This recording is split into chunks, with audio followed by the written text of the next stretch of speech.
Welcome back to the channel. My name is Jeff, and today on the program, I'm going to be talking about Foundation's Edge by Isaac Asimov. Edge is the fourth book. If you're counting publication date, it's the fourth book in the series.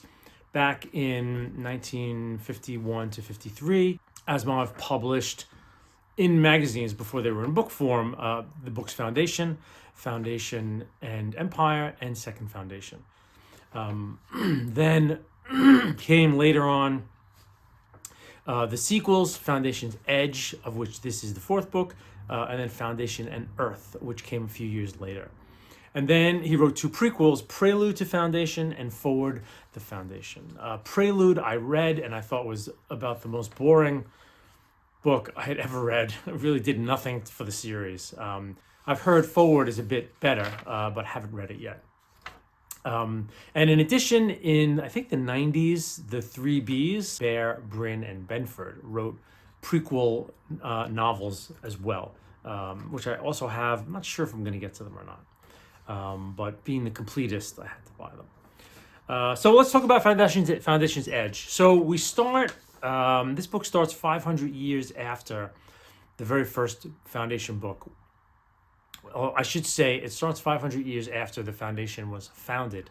That first story so the first story in the first Foundation book was, I think, The Psychohistorians, which was about Harry Seldon, and then I think it was like 50 or some odd years later, the founding of the Foundation, or maybe it's in the middle there somewhere. Anyway, it's 500 years after that, which is halfway through the predicted interregnum of some anarchy that Seldon predicted. So again, this book concerns the science fiction of psychohistory, which is the science that only Harry Seldon was expert enough at to be able to employ to great effect. And the idea here is that with the certain amount of calculations, you can predict the way an entire civilization will go through history. And if you plan out, if you start and kind of push it forward in a very specific way, according to a certain plan, the plan will hold. And what he predicted was that the Galactic Empire will fall, that nothing could stop it, and that without the Seldon plan, there would be 10, 20,000 years of barbarism before a new empire grew. With Foundation being, established, and the Seldon plan being in effect, he predicted that it would only be 1,000 years of barbarism, semi-barbarism, before a second galactic empire could rise. So, basically snipping out of history 19,000 years of barbarism and violence and, horribleness. So that's kind of the point of psychohistory. So Edge was released in 1982. It'd been some time before he had done Foundation. It was the first anything he had written after the three main books. It's the first time he came back to it and wrote it. So the plot. So we start the book on Terminus, as most of the books do start, and we are introduced to a council meeting and a public hearing, and there's a council member by the name of Golan Trevize, and Trevize heretically stands up in the middle of this public hearing and says, there is no Seldon plan, or I don't believe in the Seldon plan. It's a hoax. It's false. So he's consequently arrested, and after that, there's a discussion with the mayor of Terminus. Now, the mayor of Terminus is kind of the personage who rules the planet of Terminus. They're called mayors. They had the main mayoral council, and they kind of run the place, and kind of at the very top tier of the Foundation corporate structure as well. So the mayor arrests him because at this point down the line, the Seldon plan and Seldon himself are almost deified. And so to be able to speak out in that way is kind of heretical. So he's arrested, and consequently brought to the mayor's office by security. And there's this long conversation where the mayor's like, "What are you talking about? Explain yourself." And what he says is, the mule came along, and the mule was in the second and third Foundation books as this mutant figure who arrived out of nowhere and really threw the Seldon plan completely out of whack.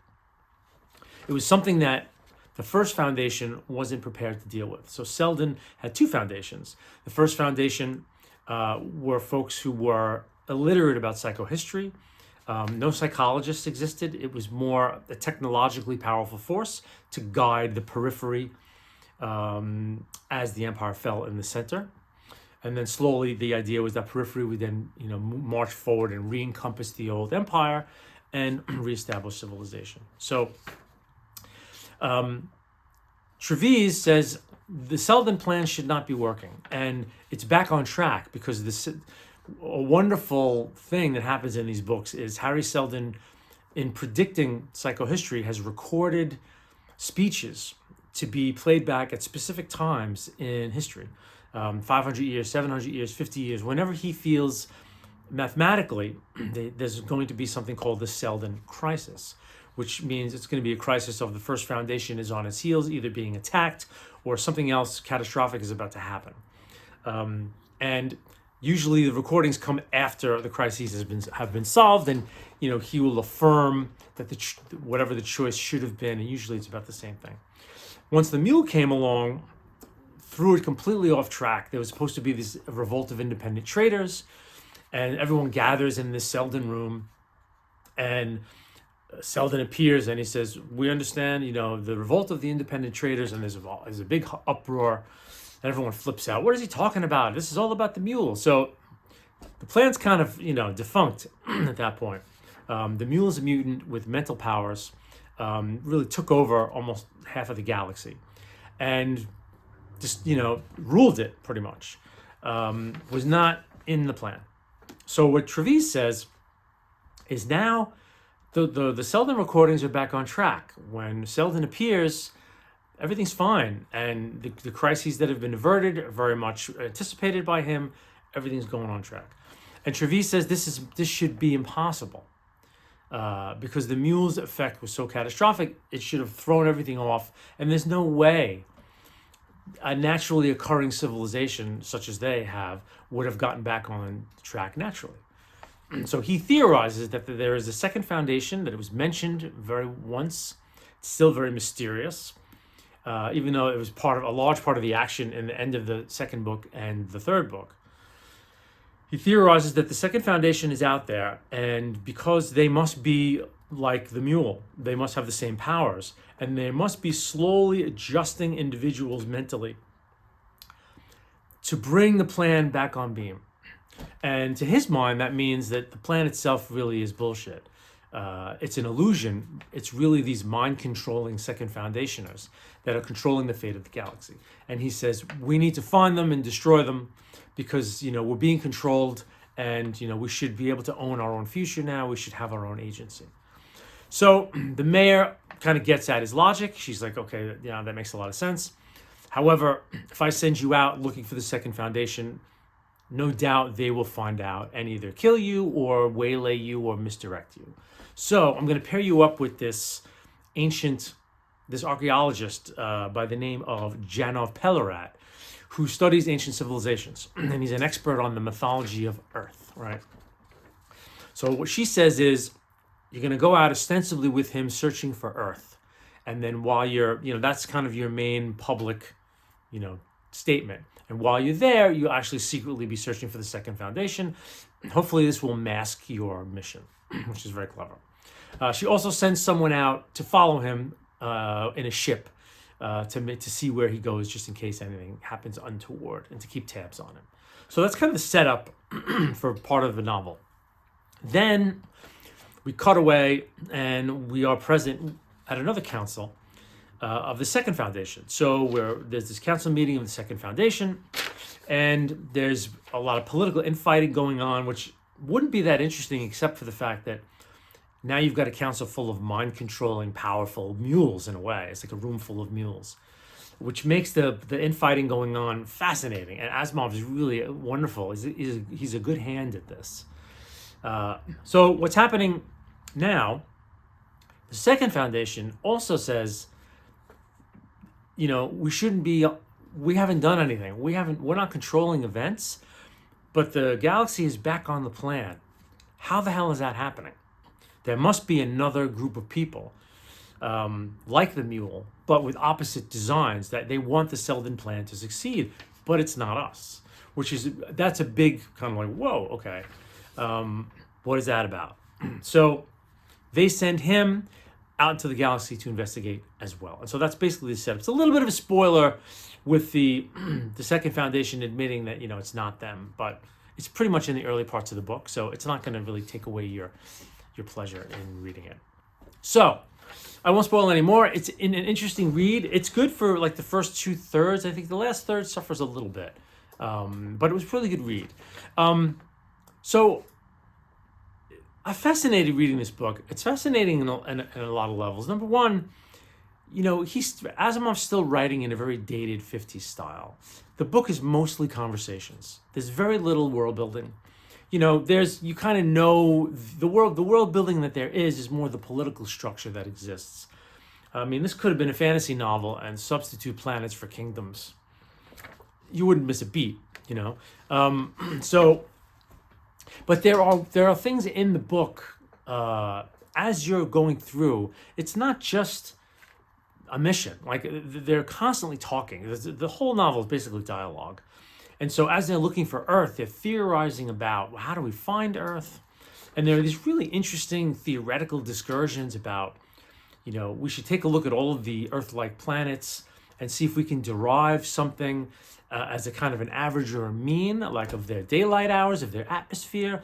And maybe if all those planets are all kind of variations of Earth, maybe we can come up with kind of the template of why those planets were settled the way they were, and maybe we look for that template, and a lot of other things. But really, just because Asimov is brilliant, I mean, he is a genius. He really is one of the few science fiction authors who's actually a literal genius, and he was a gentleman physicist in his day and a historian. Kind of probably the last wave when you could kind of be a gentleman scientist and still be kind of up to date. Maybe 50s and 60s, you still kind of could do biology and physics before things got so haywire that there's no, like today you can't really be a gentleman scientist today. All of the disciplines are so specialized and deep that it's impossible. But still, in his day, I guess more the 50s and 60s, you could be that. So he's very smart, and there are always a lot of wonderful ideas going on in the books. So that brings me to a point I want to make about hard science fiction. And it says a lot of what science fiction has become today. Now, you go back and you read a lot of Golden Age sci-fi, not the best writers in the world, not the best world building. Everyone kind of falls back on, this is a ship, this is a star drive. There wasn't a lot of really detailed extrapolations of the future, right? It was really idea-driven fiction, and they used, kind of templates where, and again, the way Asimov works is that, he'll say the hyperdrive, and hyperdrive in the 50s and hyperdrive today, it still works. You kind of create in your mind what that might be like. They're going to planets, they're making jumps, navies are fighting other navies. It's in a large sense, you could extrapolate. A reader now in the 2020s could put it in their mind of what that looks like. It's not dated. Like, it's kind of always a rough sketch of the future, and he doesn't get too bogged down in the details. So, but I think what happened is visual sci-fi kind of overtook literary sci-fi in the 80s and 90s. In a sense, science fiction became more synonymous with Star Wars and action movies, The Terminator, Total Recall, Jurassic Park, where sci-fi took on almost fantasy qualities of world building. And the science fiction novels that came out more and more were very detailed future worlds, like Alistair Reynolds, those books, some of them that I've dipped into. The science fiction writers of the aughts and the 90s, like, they do a lot of world building, and the ships and the way things work. Like Dan Simmons' Hyperion, very technologically specific books about how the drives work and everything. I mean, they're in danger of being dated because of the specificity that they employ.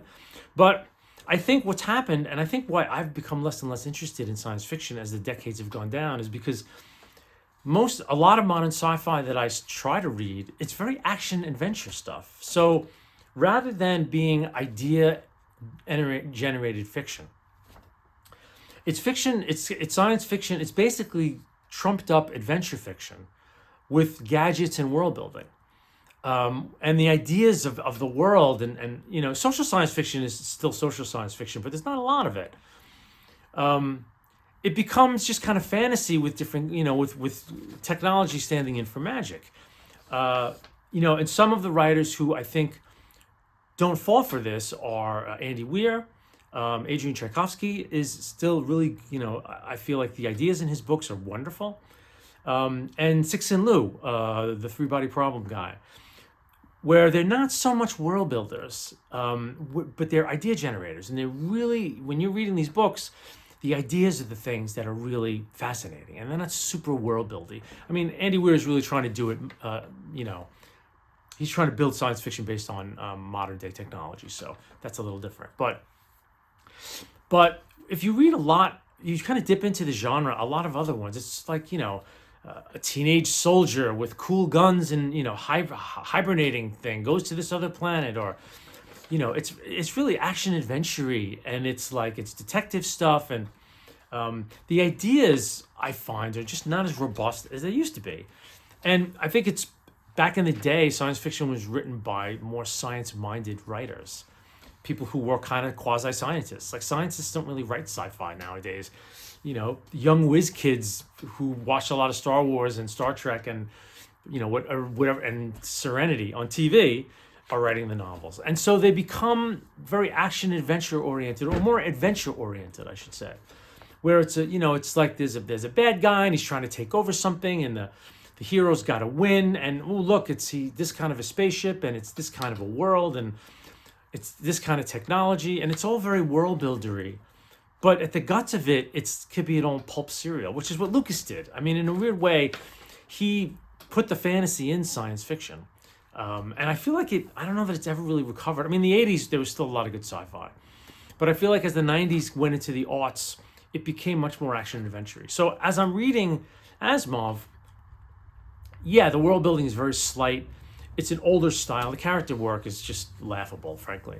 And it's very dialogue heavy. But the ideas that are being bandied about, not just the main idea of the book, but all of the sub-ideas about what they're going to do, and especially the infighting with the Second Foundationers, who have the power to be able to manipulate each other's minds, and the double and triple thinking that has to go on by some of the characters, like, could this person have, altered this person's mind, but they made it look like they didn't alter it, and what would that look like? And then double and triple, and is there another force that's able to do this? It's better than us. Like, it's so mind-bendy. The Second Foundation chapters are really, really cool. But unfortunately, once the novel is set in motion and then he's got to wrap it all up, it kind of becomes a little boring, frankly, for me. But again, it really kind of drove home to me why I've struggled with a lot of modern science fiction. That it's really kind of fantasy dressed up with gadgets, and there's not a lot of cool sciencey ideas in it. I mean, I'm always looking, so if any recommendations, throw them in there. But so it was an interesting thing to kind of come upon. There's one more book in kind of the main Foundation sequence after this called Foundation and Earth, where Asimov brings the robot novels into the Foundation universe. So I don't know if I'm going to keep going. I'm kind of petering out on Asimov, at least on the Foundation books. I'm kind of interested to reread the robot novels, particularly iRobot, and then the 4 books that came after, to see how they were. Because I actually never read the latter 3 robot books. I read Caves of Steel, I remember liking it, and a classic Asimovian mystery. And I read a lot of the stories in iRobot. The iRobot stories were a tough slog to get through at some point too, because they were really, just some of them were very bad. I mean, the ideas are great, but they were really very dated and very cheesy. So they were tough. But I don't know, I'm thinking about it. I'm thinking I may try it. But anyway, that's my take on Foundation's Edge, and thanks for watching.